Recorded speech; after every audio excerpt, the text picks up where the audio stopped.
back to my channel. My name is Ali if you're new here, and on my channel we talk all about books.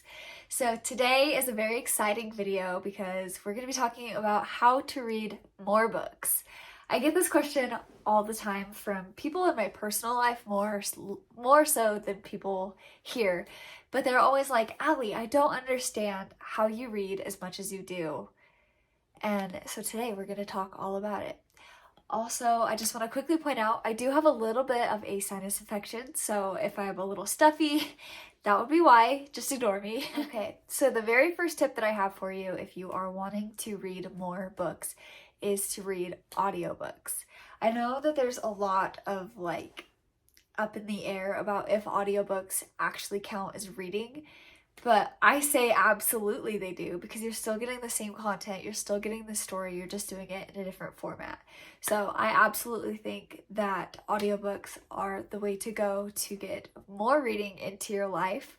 I listen to audiobooks constantly. I listen to audiobooks while I clean, I listen to them when I drive, I listen to them when I work, I listen to them when I edit, I listen to them all the time. So seriously, audiobooks are the way to go. And honestly, audiobooks are about 50% of my reading. I listen to as many audiobooks as I will physically read or read digitally. So I definitely recommend audiobooks as a super easy way to continue to consume the content that's in books, but you can do it while you're doing other things, so it makes it really nice. There are a lot of audiobooks out there that I personally would prefer to listen to than physically read. There's a lot of options out there for this, and I'm gonna get lost in it if I keep talking about how many audiobooks there are that you could read out there, but I highly recommend starting with audiobooks. The second thing would be to get a Kindle or download the Kindle app on your phone. I know there's also Nook. There's other platforms out there. I personally have a Kindle, so that's just where my head goes. But getting some sort of a digital e-reader or digital e-reader app, even Apple Books, if you have Apple. I'm sure Android has the same thing if you have, or Google if you have a different phone besides an iPhone. But those are really good ways to get in more reading kind of in your everyday life. So you might be wondering how getting an e-reader or an e-reader app is going to help you when it comes to reading more. And my biggest advice would be swapping screen time. I'm not saying that there's anything wrong with scrolling Instagram or scrolling TikTok or whatever it is that you scroll. I get it. That's just the way of the world now. But I, for one, tend to get really burned out when I scroll social media for too long. So having the Kindle app on my phone or carrying my Kindle around with me really helps, because then I can get taken away into a story versus scrolling. So the Kindle app is great because you get literally the exact same thing as what's on the Kindle, and it syncs. So even if you don't want to go out and spend the money to buy an actual Kindle, you can just do it all right there on your phone. I personally love my Kindle. I feel like I get a lot of use out of it, specifically at nighttime, because sometimes laying in bed with a big book is not as appealing. I have a pop socket on my Kindle, so I'll just chill and click, and it's super nice. There is also a remote that you can attach to it, and then an arm that you can attach to your bed frame, and that will help as well. You can have it up, and then you can just click it with the remote. I'm not that advanced yet, but that is something that helps. And it's also, another tip is to read before bed. Specifically, reading before bed on a Kindle is easier, I feel, because you don't have to worry about dropping your book on your face or being in a position where you're able to flip pages, where this you can be as curled up as you want to be, and it's not uncomfortable or anything like that. So I highly recommend getting a Kindle for those reasons. But if you don't want to spend the money on a Kindle, the Kindle app is free. Of course, you still have to pay for the books, but I totally recommend it. And Kindle Unlimited is also $10 a month. I'm not entirely sure how much it is, but then you get access to a bunch of books that are on there, and then you don't actually have to go out and buy books on your Kindle. However, I do recommend watching the Kindle daily deals, because they do tend to have some pretty good deals that come available pretty often. So I highly recommend that as well. So then my next tip we've kind of already covered, but it is to swap screen time. So an example of this would be if you're at like the eye doctor. Say I went to the eye doctor this morning and I actually did this. So instead of sitting there on my phone, I brought my Kindle with me and I sat there and I read while I was waiting in the waiting room. So I do this a lot. Sometimes I do it if I'm like waiting in line. For example, I used to do a lot of like mail pickups at the post office, and so I would actually have to go to the post office, wait in line, pick up my mail and everything like that. So while I was waiting in line, if I didn't have my Kindle, I would just use the app and I would just scroll through and read, and then you're not scrolling through like Instagram, you're actually getting content in, you're reading books, you're getting to do things that you enjoy, and you get to do it while you're waiting in line, which makes time go by faster. So swapping out screen time in like those areas I think is definitely helpful, especially when you're trying to get more reading in. Okay, my next tip for reading more is to read more appealing genres. I feel like a lot of people out there tend to lean towards the popular genres because it's popular. That's what everybody's reading. And so they're like, yeah, let me get in on the ACOTAR hype, or let me get in on The Silent Patient, or I don't know. I don't really do book talk, so I don't know what books are popular on there. I know ACOTAR is, but I do love that book, but that's this a side tangent. If you're not into fantasy, or if you're not into mystery or whatever, don't read it. Don't put yourself through that. Read the books that you want to read and just let the rest of them go by. There is way too many books in this world and way not enough time. So if you don't want to be reading a book, don't read a book. And then the other example of that would be to DNF books. If you start a book and you decide that you're not into it, just put it on a DNF. Do not finish it. It's that easy. Read what you want to read and don't let other people sway your judgment of books that you want to read. Just read what you want to read. For me personally, this specific tip changes a lot. Sometimes I'm in a huge fantasy mood.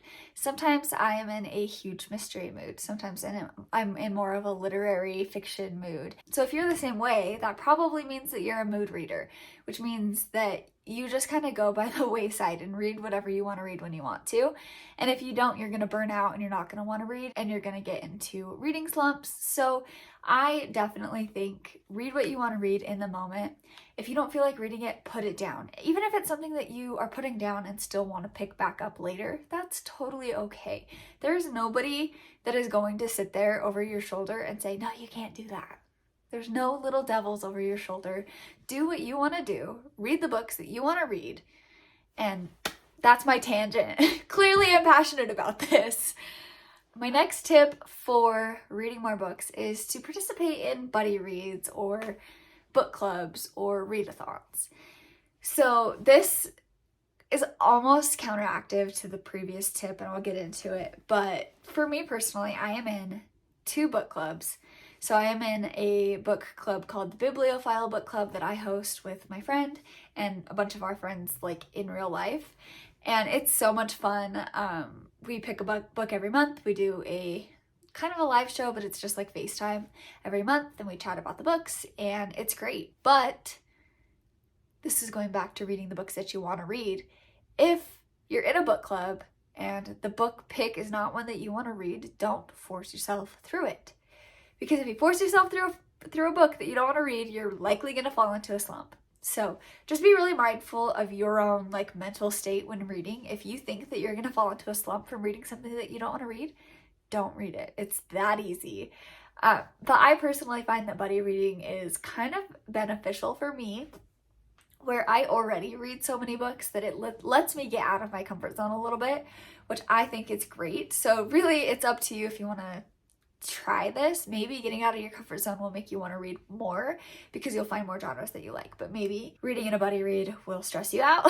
And if that's the case, don't do it. Just really like know yourself and do things that are going to be good for you. For example, one thing that I learned in the last like month is I personally don't like doing buddy reads of rereads. So I now know that if somebody asks me to do a buddy read with them of a book that I've already read, I will just politely decline because I know that that's not best for me. And there's no point in me putting myself through that because I don't enjoy it. So that is just a hint, I guess, but I definitely recommend buddy reads because they do help. Book clubs also are just, they're so much fun. And then readathons, they're such a fun way to push yourself and to also participate in something that maybe you wouldn't have participated in before. So you can find a lot of readathons here on YouTube. A lot of booktubers do host them. I know that the Romantasy readathon just happened. And there's a lot of other ones out there. You could do Aurelium with G from Book Roast. There's all sorts of them. I know that Olivia Reads a Latte hosts like Summerween, Winterween, all of those ones. So there's all sorts of different readathons that you can join. And I highly recommend doing that to get yourself out of your comfort zone, but still getting to read the books that you want, because generally they have like prompts. So then you just pick the prompt and then you pick a book based off of the prompt. So yeah, that was kind of a tangent just to say, get involved with these types of things so that you have an excuse to read more. The next tip would be to set some rewarding reading goals. So for example, some people like me have a lot of books, and for me, there's a lot of these books that are on these shelves behind me that I have not read. So a rewarding goal for me would be to read like 5 books, and then when I read 5, I can buy another book. So that's a really good example of a rewarding goal. If you're just getting into reading, a goal could be to finish a book and then you can go buy yourself a coffee, or, you know, anything like that. Whatever's going to be rewarding and exciting to you to push you to finish the book, that is going to be what's best. I can't really tell you what to pick because it's going to be different for you than it is going to be for me. For me, it's going to be buying more books because I like books. But giving yourself something to work towards, some sort of a goal, is really going to help. And then giving yourself a reward at the end of your goal is going to push you to actually accomplish the goal. My next tip to read more books would be to start some sort of like a reading journal. This is not going to be for everybody. Not everybody likes to do the creative things, but if you're somebody who likes to journal or do creative things, if you have like a bullet journal, this might be for you. So this is my reading journal, and I have filled it out. Like, these are all of my books that I've read this year. And like some of my some of my like book pages. So doing something like this for me is very creative, and it makes me excited to finish books because then I can put them in my reading journal. So I enjoy finishing books, honestly, partially to put them in here. So that might be something that motivates you. It might not. And if it doesn't, then stop it. I'm gonna be very, very blunt with you here. If you're doing something regarding reading that you don't like, just stop doing it. Don't do it because everybody else wants you to. If everybody else you know has a reading journal and you don't want to do a reading journal, don't do it. It's that easy. I definitely am a firm believer that reading is supposed to be fun. Reading is a hobby. Reading is something that is supposed to give you joy. Reading is some form of an escapism for people. And if it is doing something negatively to you, take a break, take a breath. It doesn't have to be that serious. You don't have to read that many books. If you can only read 2 books a year, that is better than none. And I applaud you for even picking up a book. So these are some of my tips for reading more books. If you want to read more books, if you don't want to read more books, there's no pressure to read more books. Just do what's going to make you happy, read the books that are going to make you happy, and keep watching my videos. All right, I'm going to let you guys go. I hope you guys have had a great time watching this video. I've had a great time chatting with you, and I will see you guys in the next one. Bye.